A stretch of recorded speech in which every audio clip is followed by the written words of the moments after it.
welcome back. Now today's video is also going to be very interesting because today once again I am going to talk about irrationality of E, the Euler's number, the Euler's constant. It has several names. You all must have seen it, heard it, studied it, this number in your physics, mathematics, engineering, biology and even economics textbooks, because this number is omnipresent. It literally appears everywhere.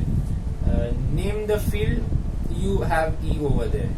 Now given its importance, it becomes all the more important to study its characteristics and features. Irrationality is one of its core features. You all must have been told that E is an irrational number. You know the value of E as 2.7188. It never terminates, it never repeats, it just goes on. You have been told that E is an irrational number, it's a fact. And today's video is all about proving it. Now there are several proofs available in your textbooks. I will be using the Joseph Fourier's proof. Now before we start, one more note. I'll be showing you that E is irrational using the indirect method. In the first video on this channel, I talked about irrationality of square root of 2. Even in that video, I used the indirect method. So let's get started.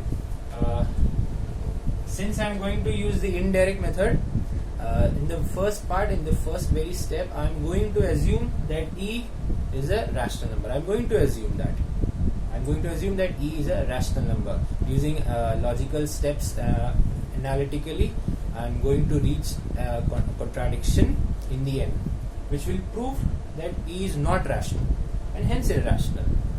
So if I say that if I assume that E is rational, then I can always write E in the ratio form as the fraction of m by n, where m and n both are integers. I'm going to stress upon the fact that both m and n are integers several times in this video. The next step will be writing down E as the infinite series expansion. You all know that E raised to x can be represented. In fact, there are several functions which can be represented as infinite series. Even E raised to x has 1. You substitute x equal to 1, you get the infinite power expansion of E. And that expansion is 1 plus 1 over 1 factorial. It was 0 factorial over here. Plus 1 over 2 factorial plus 1 over 3 factorial and so on and so forth. This is an infinite series. Now the next step I am going to do is multiply throughout by n factorial. Why I did this? All thanks to Joseph Fourier. I will multiply throughout by n factorial. This is a very ingenious step, in fact. As soon as I multiply n factorial on this right hand side, now I'll get these terms, so on. But I'm going to highlight one very special term in the right hand side of this expansion. And the term is n factorial by n factorial. Now appreciate the fact that n was an integer, n is an integer, n factorial will be so. Also appreciate the fact that the denominators in the terms in this expansion are all positive integers, natural numbers appearing successively. So there will come a term where n factorial will be the denominator, and I am multiplying n factorial in the numerator throughout. So I am just highlighting the term n factorial by n factorial. And you will also have one more bracket. This bracket will be an infinite part. The first term in this bracket will be n factorial over n plus 1 factorial, because the last term had n factorial in its denominator. So the denominator in the next term in this infinite part will be n plus 1 factorial. So the next term will obviously be n factorial over n plus 2 factorial and so on and so forth. Now I am going to name this expression as m. Just say m.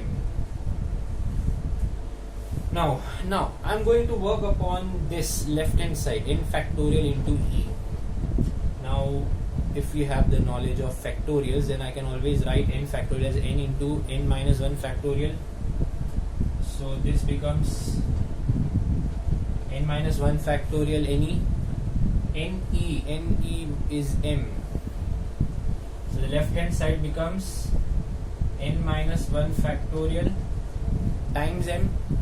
M was an integer, n is an integer, so is n minus 1 factorial, and so is both of its product. So the left hand side is technically an integer. So should be the right hand side. So should be the first part of the right hand side. We'll prove that the first part is an integer. Now see that n factorial is always an integer. The last part, n factorial by n factorial is 1, is an integer. Now look at the denominators, 1 factorial, 2 factorial, it's progressively leading up to n factorial. N is bigger than these numbers, 1, 2, 3, and finally leading to n. So it's easy to see that this part is an integer, no doubt in that. It's upon the last part we have to prove. We have to work on this expression. Okay, so I'm going to work on this last part. I've named this last part, the second part, as m. I'm going to work on m. So what was m equal to? N factorial over n plus 1 factorial, n plus n factorial over n plus 2 factorial, so on and so forth till infinity. Now I'm going to simplify this, and this is going to be very easy. I'm just going to cut n factorial from both numerator and denominator in all the terms, from all the terms. What I will be left is 1 over n plus 1 plus 1 over n plus 1 into n plus 2, and what's going to remain in the third term? N plus 1, n plus 2, n plus 3, so on, so forth. It's easy to see, we can take a 1 over n plus 1 common. You will get 1 over n plus 1, 1 plus 1 over n plus 2 plus 1 over n plus 2, n plus 3, so on, so forth. Now I'm going to generate an inequality. You can see, let's appreciate that this expansion will be less than 1 over n plus 1 times 1 plus 1 over, I'm going to replace n plus 2 by n plus 1. N plus 2 by n plus 1, replace n plus 3 by n plus 1. Here you will get n plus 1 whole square. The fourth term in this was 1 over n plus 2, n plus 3, n plus 4. Replace every term by n plus 1. You will get 1 over n plus 1 whole cube. Now let me explain this. N was an integer, so n plus 2 will obviously be greater than n plus 1. So if you take the reciprocals, the sign will reverse. So 1 over n plus 2 will be less than 1 over n plus 1. I will just highlight this because this is in the far end of the board. 1 over n plus 2 will be less than 1 over n plus 1. What actually I am doing is, I am using the fact that 1 over n plus k will be less than 1 over n plus 1 for every value of k greater than 1. I am going to highlight this also. I have just written what I have done over here in its general form. And after generating an inequality, and now you realize why did I generate an inequality? Because it was important. After generating an inequality, you get GP, an infinite GP. That will simplify this series into just one term. I'll just erase this. We are just at the end part of this proof. So we got m as less than equal to 1 over n plus 1. I'll just write down the infinite GP once again. 1 plus 1 over n plus 1 plus 1 over n plus 1 whole square, so on and so forth. This is an infinite GP. We know the formula of the infinite GP of the infinite sum, 1 over 1 minus the common ratio.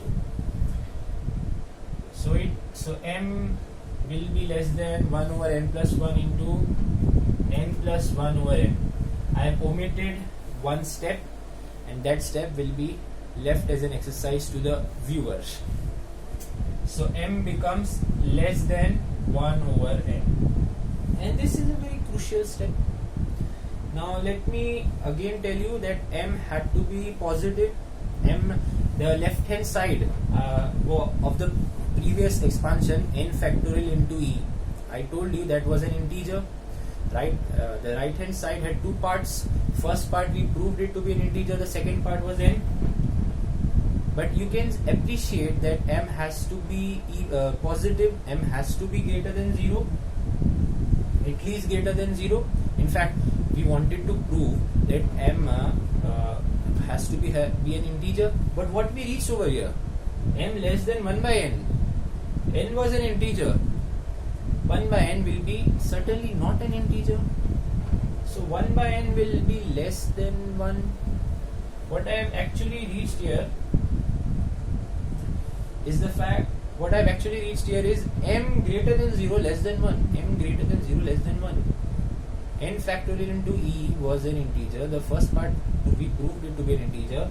We had to prove m was an integer, but it came as a number in between 0 and 1.